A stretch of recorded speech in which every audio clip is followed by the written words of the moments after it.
நம்ம சேனல்ல பயோகிராஃபிலாம் பார்க்குறோம். அந்த வகையில் இன்னைக்கு யாரோட பயோகிராஃபி டெய்லர் தம்பு கெஸ் பண்ணியிருப்பீங்க. ஆமாங்க, மிஸ்டர் மனைவி இந்த சீரியல்ல புதுசா என்ட்ரி கொடுத்திருக்க ஹீரோயினான அஞ்சலியை பத்தி தான் எல்லாரும் இந்த வீடியோல பார்க்க போறோம். இவங்களை பற்றி பார்க்கறதுக்கு முன்னாடி இது வரைக்கும் யாரெல்லாம் நம்ம சினி சமூகம் சேனலை சப்ஸ்கிரைப் பண்ணலையோ அவங்க எல்லாரும் மறக்காம சப்ஸ்கிரைப் பண்ணிடுங்க. அது மட்டும் இல்லாமல் நாளைக்கு யாரோட பயோகிராஃபி வேணும்னு நினைக்கிறீங்களோ அவங்களுடைய நேமையும் கமெண்ட் பாக்ஸில் கமெண்ட் பண்ணிடுங்க. Mister Manaivi serial one of the best சீரியல்ல சன் டிவியில் போயிட்டு இருக்குன்னே சொல்லலாம். இந்த சீரியல்ல ஆல்ரெடி அஞ்சலி கேரக்டர் பண்ணவங்க வேற யாருமே இல்லை, செம்பருத்தி சீரியலோட ஹீரோயினான ஷபானா தான் இந்த சீரியல்லையும் ஹீரோயினா நடிச்சிட்டு இருந்தாங்க. ரொம்ப நல்லாவே போயிட்டு இருந்துன்னே சொல்லலாம். இந்த சீரியல் சடனா ஷபானா நான் இந்த சீரியலை விட்டு விலகுறேன் இப்படிலாம் சொன்னதும் நிறைய பேர் அவங்க பிரெக்னெண்டா இருக்காங்களா கேள்விலாம் கேட்டிருந்தாங்க. அதுக்கு அவங்க என்ன சொல்லியிருப்பாங்கன்னா, இல்லைங்க எனக்கு அடுத்த ப்ராஜெக்ட் நல்லபடியாக கிடைக்கணும், அதுக்கு கொஞ்சம் பிரேக் தேவைப்படுது, அதனால தான் நான் பிரேக் எடுக்கிறேன் அப்படிலாம் சொல்லி ரொம்ப டீசெண்டாவே சொல்லிட்டு போயிட்டாங்க. அதுக்கப்புறம் அந்த ரோல்ல யார் நடிக்க போறா, அஞ்சலியா யார் வர போறா, இவங்க வரலாம் அவங்க வரலாம் சொல்லிக்கிட்டே இருந்தப்போதான் ஒரு டிம்பிள் குவீனை இறக்கியிருக்காங்க. அவங்க வேற யாருமே இல்லைங்க, தேவ்ஜானி மோடாக். இவங்க தான் அந்த சீரியல்ல இப்போ அஞ்சலி கேரக்டர் பண்ணிட்டு வராங்க. இவங்களுக்கு இங்க மட்டும் இல்லங்க, கொல்கத்தாலையும் ரொம்ப நிறைய ஃபேன் ஃபாலோவர்ஸ் இருக்காங்க, டோலிவுட்ல இருக்காங்க, இப்படி அங்கங்க நிறைய ஃபேன் ஃபாலோவர்ஸ் வச்சிருக்காங்க. அந்த அளவுக்கு ரொம்ப ஃபெமிலியரானவங்க.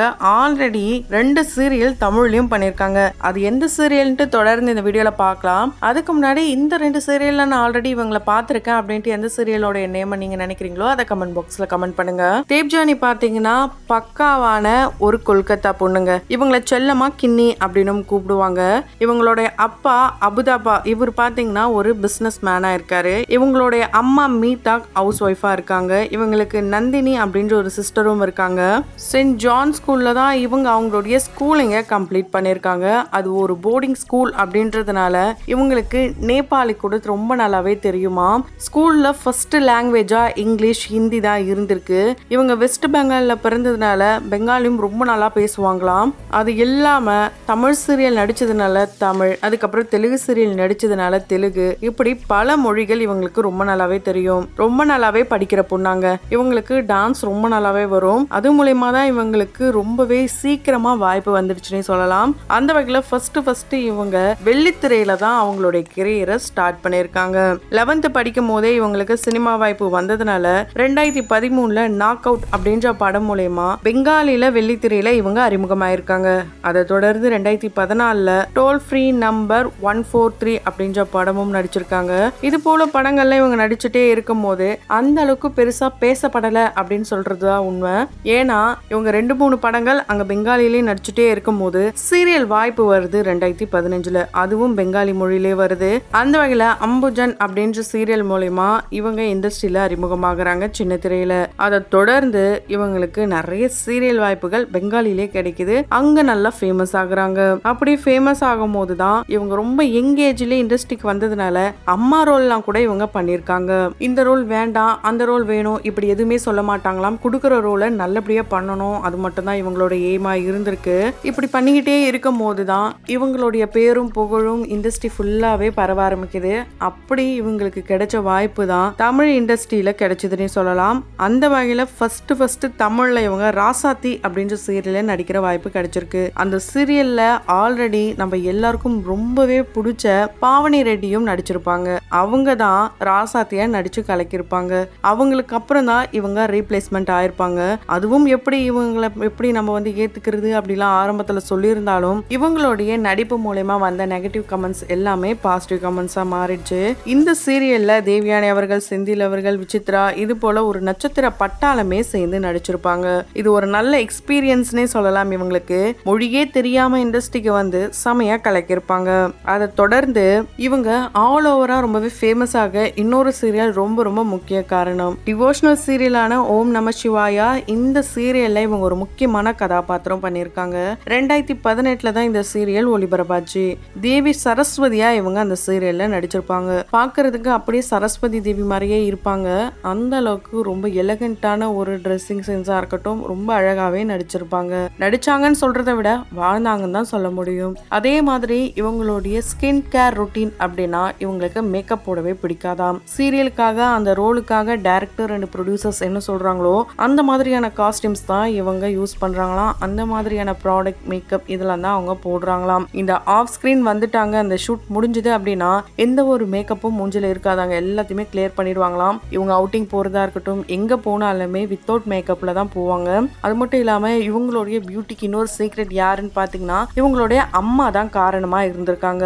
ஏன்னா இவங்களுடைய அம்மா தான் இவங்களுக்கு நேச்சுரல் பியூட்டியை கொடுத்துருக்காங்க. ஜீனியும் தாண்டி இந்த தயிர், கடலை மாவு போடுறது இது போல அவங்க அம்மா தான் ஃபேஸ் பேக்லாம் ரெடி பண்ணி தருவாங்களாம். இயற்கை முறையில அதை தான் அவங்க பயன்படுத்துறாங்களாம். அதையும் தாண்டி இன்னர் பீஸ் ரொம்ப ரொம்ப முக்கியம். அழகு வந்து வெளித்தோற்றத்தை மட்டும் நிறைய பேர் பாக்குறாங்க, அது அவங்களுடைய பார்வையில தான் இருக்கு. மற்றபடி என்ன பொறுத்த வரைக்கும் இன்னர் அழகு, அதாவது மனசு எவ்வளவு அழகா இருக்கு அதை தான் நான் பார்ப்பேன். அப்படி பார்த்து எனக்கு என்னுடைய ஃப்ளோல என்னுடைய அந்த இன்னர் பீஸ்கா இருக்கட்டும் அண்ட் நான் ஒரு ஸ்ட்ரெயிட் ஃபார்வர்டா இருக்கேன். என்னுடைய ஜாபுக்கு ஓகே ஆகுறவங்க, என்னுடைய தாட்டுக்கு ஓகே ஆகுறவங்க, இப்படி இருக்க பர்சன்ஸை பார்த்து தான் நான் மேரேஜ் பண்ண போறேன். கண்டிப்பா நான் மேரேஜ் பண்ணும்போது உங்க எல்லாருக்குமே சொல்றேன் அப்படின்னு அவங்க ஒரு பொது மேடையிலையும் பேசியிருப்பாங்க. ஆமாங்க, இன்னும் இவங்களுக்கு ரியல் லைஃப்ல மேரேஜ் நடக்கல, ஆனா இவங்க நடிச்ச எல்லா சீரியல்லையுமே ரியலாவே மேரேஜ் நடந்துடுச்சு. அந்த அளவுக்கு ரொம்ப பிரம்மாண்டமான மேரேஜ் கோலாகலமா நடந்திருக்குன்னே சொல்லலாம். அந்த வகையில் ஃபர்ஸ்ட் தெலுங்கு இண்டஸ்ட்ரியில இவங்க ஒரு ஆட் ஷூட்ல தான் நடிச்சிருப்பாங்க. ஆடிஷன் போய் தான் எல்லாத்தையுமே அட்டன் பண்ணியிருக்காங்க. அதை தொடர்ந்து என்னமோ ஜமாரா பந்தம் அப்படின்ற சீரியல்ல இவங்க வேதா அப்படின்ற ரோல் நடிச்சிருப்பாங்க. ஆடுக்கு வந்தவங்க இந்த அளவுக்கு நடிப்பாங்களான்ட்டு அந்த இண்டஸ்ட்ரியே மிரண்டு போற வகையில தான் அந்த சீரியல்ல ஒரு மகளா, அம்மாவா, மனைவியா, ஒரு மருமகளா கலக்கிருப்பாங்க. அந்த ஒரு சீரியல்ல அவங்க நடிச்சதுக்காக கிட்டத்தட்ட அது பல வருஷமா ஓடிச்சுன்னே சொல்லலாம். அதுக்காக இவங்களுக்கு பெஸ்ட் ஹீரோயின் அவார்டு கூட கிடைச்சது. அந்த ஹீரோயின் அவார்டு வாங்கினதுக்கு அப்புறம் தான் அந்த மேடையில் அவங்க பேசியிருப்பாங்க. இந்த அவார்டு எல்லாமே நெக்ஸ்ட் ப்ராஜெக்ட்க்கு நான் ஹார்ட் ஒர்க் பண்றதுக்கான ஒரு பூஸ்டரா இருக்கும். அது மட்டும் இல்லாம தெலுங்கு இண்டஸ்ட்ரியில இந்த அளவுக்கு வரவேற்பு கிடைக்கும் நான் எதிர்பார்க்கல அப்படின்னு சொல்லியிருப்பாங்க. அடுத்து இவங்களுடைய ப்ராஜெக்ட் இப்போ வரைக்கும் பேசும் பொருளா மாறி இருக்கு. அது எந்த ப்ராஜெக்ட்னா சத்யபாமா. இதுல சத்யான்ற ரோல் பண்ணிருப்பாங்க. இவங்க இந்த முன்னாடி நடிச்ச சீரியல்ல வேதான் ரோல் பண்ணும்போது யஷ் அப்படின்ற ஒருத்தர் தான் கூட நடிச்சிருப்பாரு. வேதாஷ் அப்படின்ட்டு ஒரு ஹேஷ்டாகோட அந்த பேருக்காகவும் அந்த சீரியல் ரொம்ப நல்லா போச்சு. இந்த சத்யபாமால இவங்க சத்யா அப்படின்ற ரோல் எடுத்து பண்ணிருப்பாங்க. ஆஃப் ஸ்கிரீன்லயும் இந்த பேர் ரொம்ப நல்லா இருக்குலாம் கூட பேர் வாங்குச்சு. அதனாலயே இவங்க ரெண்டு பேரும் மேரேஜ் பண்ணுவாங்களாம் கூட சொல்லப்பட்டது. ஆனா அது மாதிரி எதுவுமே கிடையாதாம். ரெண்டு பேரும் க்ளோஸ் ஃப்ரெண்ட்ஸ் மட்டும்தானா. இவங்களை பார்க்கறதுக்கு ஹீரோயின் மெட்டீரியல் மாதிரி இருக்காங்க அப்படின்னு சொல்லப்பட்டாலும் இவங்களுக்கு நல்ல ரோல் வந்ததுன்னா கண்டிப்பா நான் திரும்பவும் மூவில நடிப்பேன் அப்படின்னு சொல்லியிருக்காங்க. இவங்க ஒரு ஃபுட்டிங்க, எந்த அளவுக்கும் பாத்தீங்கன்னா ஃபுட் ரிலேட்டடா வால்பேப்பர் வைக்கிற அளவுக்கு இவங்க ஃபுட்டியா இருக்காங்க. அண்ட் ஒரு லேசி கேர்லாம். இவங்களுக்கு மகேஷ் பாபு அவர்கள் ரொம்ப பிடிக்குமாம். அவர் நடிச்ச படத்துல ரீசெண்டா குண்டூர் காரம், இந்த படம் இவங்களுக்கு ரொம்ப ரொம்ப பிடிக்குமாம். அதுல வர டைலாக்ஸ் இவங்களுக்கு ஒரு சில டைலாக்ஸ் ரொம்ப பிடிக்குமாம். ஸோ இவங்க இப்படி தெலுங்கு இண்டஸ்ட்ரியிலேயே இருக்கும் போது தமிழ் தெலுங்கு திரும்பவும் தமிழுக்கு வந்திருக்காங்க.